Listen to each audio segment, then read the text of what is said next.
En el sitio de los dólmenes de Antequera, en la festividad de los 5 años desde que la UNESCO declaró Patrimonio Mundial, tenemos con nosotros a Juan Antonio Belmonte, doctor en astrofísica del Instituto de Canarias, que es la personalidad que este año el conjunto dolménico ha querido invitar para introducir este acto de cosmovisión. Bueno, para que no lo conozcan, pues decirles que fue quien acompañó, es como ese hombro o ese ojo o ese brazo derecho de Michael Hawking en sus investigaciones de los monumentos megalíticos en la orientación, bueno, por diferentes partes, entre ellas Antequera. Usted estuvo con él cuando vino a comprobar los de los dólmenes. Bueno, que se habla mucho del patrimonio, del megalitismo, pero lo que es la astronomía y la cultura en torno a la orientación todavía es un poco desconocida, ¿no? ¿Qué nos podría destacar de esa visión diferente que ustedes aportan? Los estudios de arqueastronomía en el último cuarto de siglo en la península ibérica y en los archipiélagos han demostrado claramente la relación íntima que hay entre la orientación de los monumentos megalíticos y el cielo. Y en algunos lugares se da la excepcionalidad de que esa relación con el cielo, esos estudios arqueastronómicos, prueban además una relación íntima con el paisaje terrestre, ¿no? Y precisamente los dólmenes de Antequera son el caso más excepcional de ese ejemplo, donde tenemos esa conexión de 3 monumentos megalíticos con elementos singulares del paisaje, como son la Peña de los Enamorados, a mi espalda, o el Torcal, pero a su vez con fenómenos singulares del ciclo astronómico, como puedan ser los solsticios o los equinoccios u otras fenomenologías variadas que todavía estamos investigando hoy en día, no está cerrado. Nos preguntamos, dentro de nuestro desconocimiento, si hoy nos cuesta, a pesar de tener móviles y tantas tecnologías, pues saber de qué hora es o el equinoccio, el solsticio, cómo estos primeros pobladores de las tierras de Antequera pudieron controlar la astronomía y orientar su monumento hacia la peña, hacia el sol o hacia el Torcal. ¿Con qué herramienta o qué uso, qué conocían para...? La herramienta fundamental que necesitas es una, muy simple: tiempo.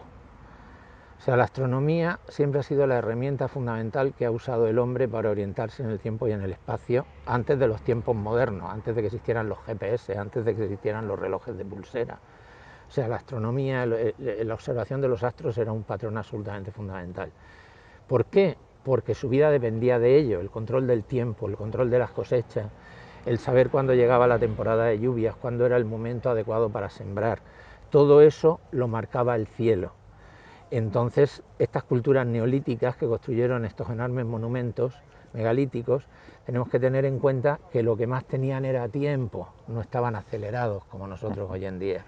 Entonces podían dedicar ese sobrante de tiempo a escudriñar los cielos, a escudriñar el paisaje que les rodeaba y a reflejar eso en su cosmovisión, en su visión del mundo, en su cosmología, en cómo entendían el entorno que les rodeaba. Y por entorno me refiero no solo al entorno geográfico, sino también al entorno celeste, al entorno de arriba, que son literalmente inseparables. Hoy en día las sociedades tienden a hacer esa dicotomía, pero eso en el pasado no ocurría. Yo estoy seguro de que si yo pregunto a la gente que hay por aquí ahora mismo en qué fase de la luna estamos, hombre, ahora mismo es fácil porque no tienen más que mirar al cielo, pero a los que estén en sus casas muy poca gente lo sabrá. En aquella época era fundamental saberlo, porque era la manera de controlar los ciclos del tiempo, y controlando los ciclos del tiempo controlan la economía y el poder. Nos apunta el tiempo, ¿no? El tiempo y el espacio, porque claro, ahora mismo destacamos los monumentos megalíticos, la peña, el Torcal, el sol, el cielo, pero claro, hace 6.000 años es que no había esa contaminación lumínica que hay hoy, no había esos edificios, y tendría que destacar el cielo, la estrella, la luna, el sol y la peña, tenía que ser la parte fundamental, ¿no? En un trabajo etnográfico que hicimos en la isla de La Gomera hace unos años, un pastor local que se llamaba Luis de León nos dijo una frase preciosa, era: antes nosotros aquí no teníamos televisión ni relojes, entonces nos guiábamos por los astros del cielo. Es decir, cuando tú no tienes una determinada herramienta, utilizas las herramientas que tienes a tu disposición. Aprovechando que le tenemos aquí una ocasión extraordinaria, ¿le importa resumirnos, volver a recordarnos en el caso del dolmen de Viera, ¿qué es lo que buscan los constructores de ese dolmen? Pues ¿Buscan el sol? Sí. El dolmen de Viera tiene una orientación claramente astronómica, posiblemente a lo que hoy en día llamamos el equinoccio. Es difícil entender en las poblaciones que construyeron Viera qué concepto tenían de equinoccio, pero es posible que lo asociaran al renacimiento, por ejemplo, al renacimiento de la primavera, y que lo utilizaran para el culto funerario, porque una cosa que no he comentado es que la astronomía, para lo que es una herramienta también muy poderosa, es para crear una cosmología, para crear una cosmovisión de una sociedad determinada. Las divinidades principales suelen ser divinidades astrales y eso a su vez plasma o de alguna manera resume la forma en que tú entiendes tu mundo. Y a su vez los astros además te dan una esperanza de vida más allá de la muerte. Y eso también se refleja en los monumentos megalíticos, porque no olvidemos que los monumentos megalíticos son referentes del paisaje, posiblemente marcadores del espacio de un clan, son también elementos de poder, pero sobre todo son enterramientos, o sea, es el lugar donde se deposita a los fallecidos más importantes. Para terminar con Viera, sabemos que usted estuvo con Margaret Gowen cuando hizo la evaluación de ICOMOS para Patrimonio Mundial. ¿Cómo reaccionó Margaret al ver ese equinoccio tan espectacular que él de Viera, ¿no? Ver ese sol entrando hasta la cámara sepulcral? Fue curioso porque Margaret Gowen es especialista en megalitismo. Ella conocía muy bien Newgrange, el monumento estrella de las Islas Británicas, con su alineamiento a la salida del sol en el solsticio de invierno. Entonces venía un poco, pues como aquello de decir, a ver si aquí me van a querer vender una moto, ¿no? Entonces, claro, cuando la hicimos entrar dentro de la cámara funeraria, ponerse ahí en cuclillas, mientras que yo escondido en una esquinita para no taparle las de luz, le iba explicando la fenomenología que se estaba produciendo, pues yo no sé si cambió de opinión en ese momento.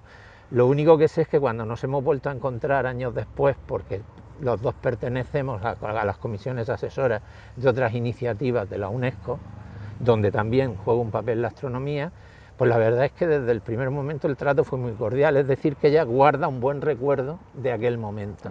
Vieron, nunca mejor dicho, salir el sol por antequera en el caso. Efectivamente, salir el sol. Claro.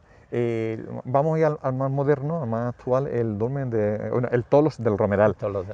¿Qué veían la humanidad en esos años para alinearlo con el Torcal? ¿Qué significaba el Torcal dentro de su...? Vamos a ver, en el Torcal no olvidemos que hay elementos importantísimos como la Cueva del Toro, donde se han hecho unas excavaciones riquísimas que han dado una evidencia arqueológica espectacular, que en algún momento figurarán aquí en el Museo de Sitio de los Dólmenes, y en sí mismo es un paisaje muy singular y por tanto posiblemente tendría algún significado mágico religioso para estas poblaciones. Entonces es curioso que tú en un momento determinado quieres construir un nuevo monumento para tus difuntos, lo sitúas en el eje que une el Dolmen de Menga con la Peña de los Enamorados, en la misma línea, es decir, fabricas un único espacio en el contorno con una línea visual muy llamativa y luego de pronto lo orientas hacia el otro elemento preponderante del paisaje del entorno de la Vega de Antequera, como es el Torcal, ¿no? Y además lo construyes con una técnica tal que en ciertos días marcados del año, como por ejemplo el solsticio de invierno, la luz del sol penetra a través del corredor, se refleja en el suelo e ilumina la cámara interior. Es decir, no es un alineamiento completo, en el sentido de que no es en el momento en que el astro sale, pero sí se produce un fenómeno de iluminación muy singular que puede recordar, por ejemplo, a los que se producen en las vidrieras de algunas catedrales nuestras, ¿no? Y para terminar, obviamente, el Dolmen de Menga, el más importante de los tres. ¿Qué explicación tiene de su campo de investigación ese monumento que buscaron? ¿Qué es lo que significa hoy en día? Cuando lo veamos, ¿cómo podemos viajar en el tiempo y comprender? Sabemos que la Peña de los Enamorados era un referente importantísimo para estas poblaciones. Se han encontrado abrigos, se han encontrado pinturas rupestres que indican la sacralidad de ese elemento del paisaje.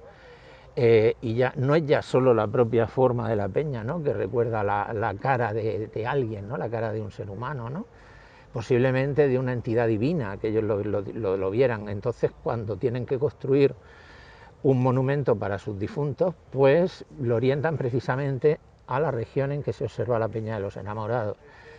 ¿Es solamente una orientación topográfica? Eso precisamente, como comentaba anteriormente, la investigación no está del todo cerrada.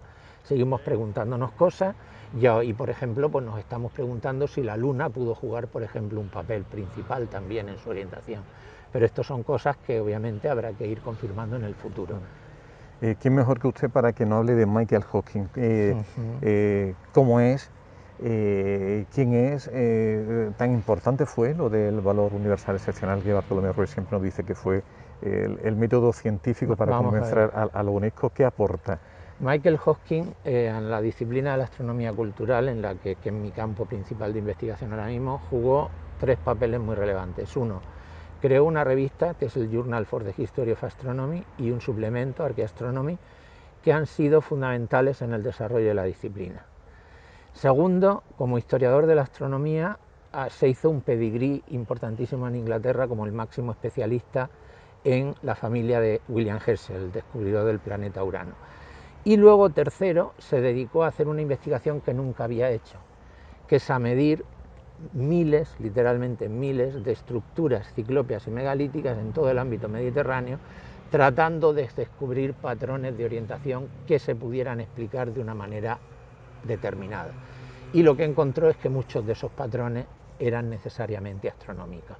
Y esa contribución es importantísima. Esa contribución al final salió publicada en un libro que fue Tumbas, Templos y Orientaciones, del cual la Junta de Andalucía acaba de hacer una edición de lujo, digamos, con la traducción al castellano.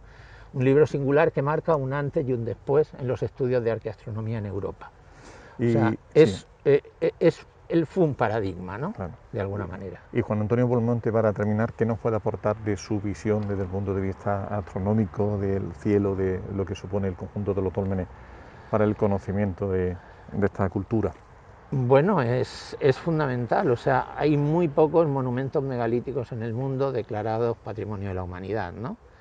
Hay un conjunto en las Islas Orcadas, en el Reino Unido, está Stonehenge, que es archiconocido por todo el mundo, están los templos de Malta, y claro, uno piensa automáticamente en esos monumentos, sobre todo en Stonehenge, cuando piensa en la relación con el cielo. Pues bien, lo que los dólmenes de Antequera demuestran es que hay vida más allá de Stonehenge, ¿no?